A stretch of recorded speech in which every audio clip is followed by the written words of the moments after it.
Today I want to talk all about intermittent fasting, the rules, how it works, does it benefit you, my personal opinion on it. So if you're interested in this topic, watch this whole video.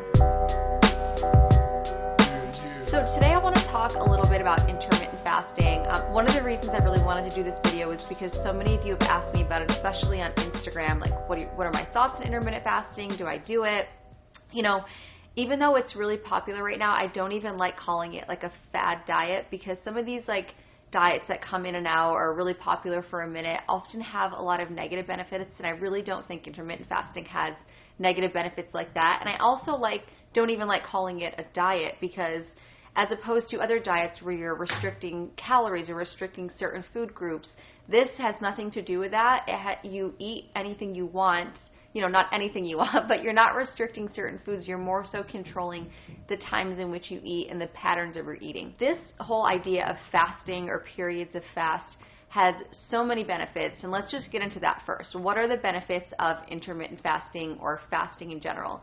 I mean, it covers such a wide range of things. It goes anywhere from weight loss to energy to brain health to inflammation to longevity. So let's start maybe at the top and just talk about weight loss. When you fast, it basically increases levels of human growth hormone. And when you have increased levels of human growth hormone, I think studies have shown that it even increases it fivefold. This can promote fat loss. It can boost muscle building. I mean, there's so many things it can do to really help you get fit. You know, some people even get into injecting human growth hormone, which I wouldn't necessarily recommend, but just doing something like fasting can do that on its own. The next thing it can do is lower your cholesterol. It can balance your hormone levels. It actually increases insulin sensitivity. So insulin sensitivity is when your receptors in your body are sensitive to insulin, so they can react well to insulin. When you have insulin resistance, that means that the receptors in your body that should be reacting with insulin don't. So then you have an increase in insulin. This is when you can have an increase in sugar, more fat storage. So it really affects a lot of different hormone levels. It can reduce inflammation. Inflammation is honestly the leading cause of almost every disease state. If we can do anything to reduce inflammation, the more we can do, the better. Fasting can even promote longevity. So this is how long you live, how well you live. So even just fasting, by the way, I'm sorry for that banging. There's construction going on upstairs and they are not cooperating with my video. But like I said, it can actually boost longevity. So literally just fasting can change gene expression, which seems so crazy. The idea of just giving your body some time to rest and reboot can change gene expression and actually boost a cellular process called autophagy. Autophagy is kind of this weird process where your cells eat and get rid of old proteins that don't need to be there anymore. So it's almost like recycling and getting rid of old stuff so you can make room for new cellular growth. And this is a huge part of longevity. And lastly, and one thing I've been really focusing on lately and really just finding more important is brain health and neurodegenerative disease.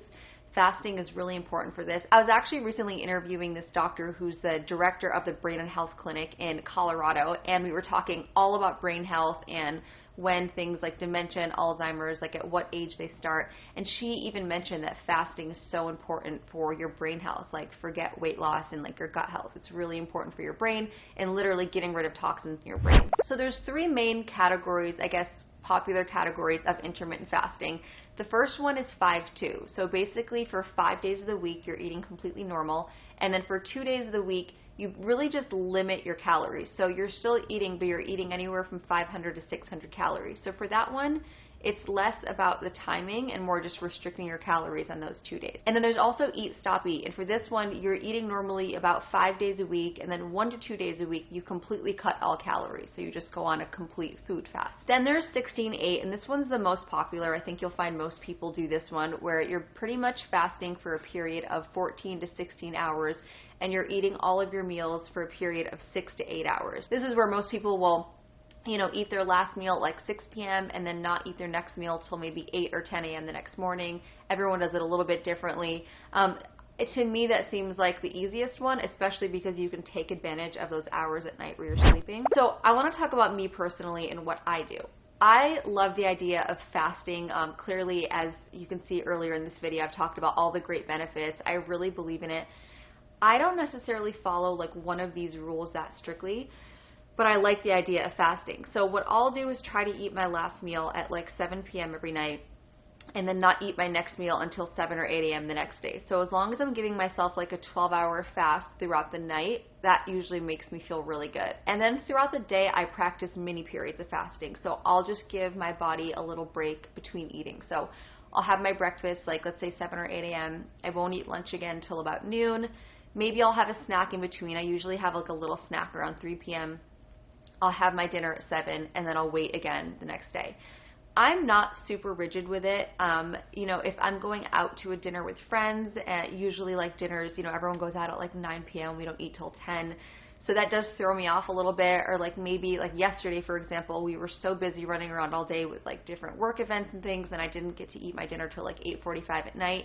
So it's not like I'm super strict on it or perfect on it, but that's kind of my theory on wellness or diets in general. I don't really like sticking to something where it's like so rigid, because I don't think it's realistic and I don't think it's sustainable. I kind of had this rule where if I can't sustain it for, let's say, 6 months, then why am I even going to do it? Because it's not something I'm going to sustain forever anyway. So that's my personal theory on it. But I will say I've always been a snacker before I started doing this. I just like would graze, eat little snacks throughout the day, and they would even be low calorie. Like I love fruits, I love veggies, so it wasn't like I was eating unhealthy.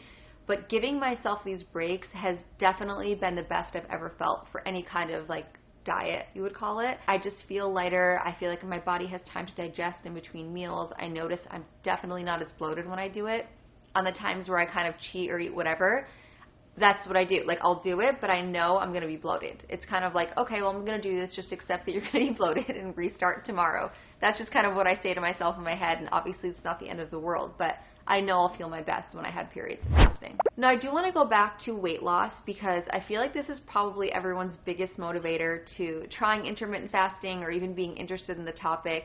So the way you lose weight on intermittent fasting is really twofold. We talked earlier about the hormone regulation, right? So it helps with insulin sensitivity, it increases human growth hormone, it also increases norepinephrine, which can boost your metabolic rate, and this can increase your metabolism. So there's all these different ways that it's helping you lose weight on the hormone side.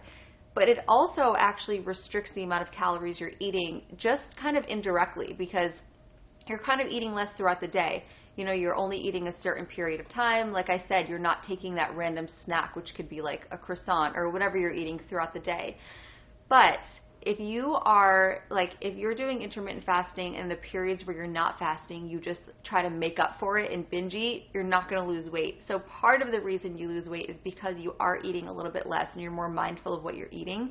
So if you do try this approach, just make sure that on the hours that you're not fasting, you don't like gorge and eat everything where you're like, I deserve it because I haven't been eating, you know, these other hours of the day. You know, of course, you're not going to starve yourself, but definitely be mindful of what you're eating and stay healthy. You know, during the hours that you are eating, still be mindful of what you're eating and keep it healthy. Eat nutrient-dense food that's going to give you energy, but also keep you full. Honestly, another reason I like it is because it just kind of makes my life easier. I feel like when I wasn't doing intermittent fasting, I was constantly thinking about, like, what snack I'm going to have, what food I'm going to have, like, or I was always hungry because my mind was thinking. I was almost like conditioned to just think about snacking and eating more.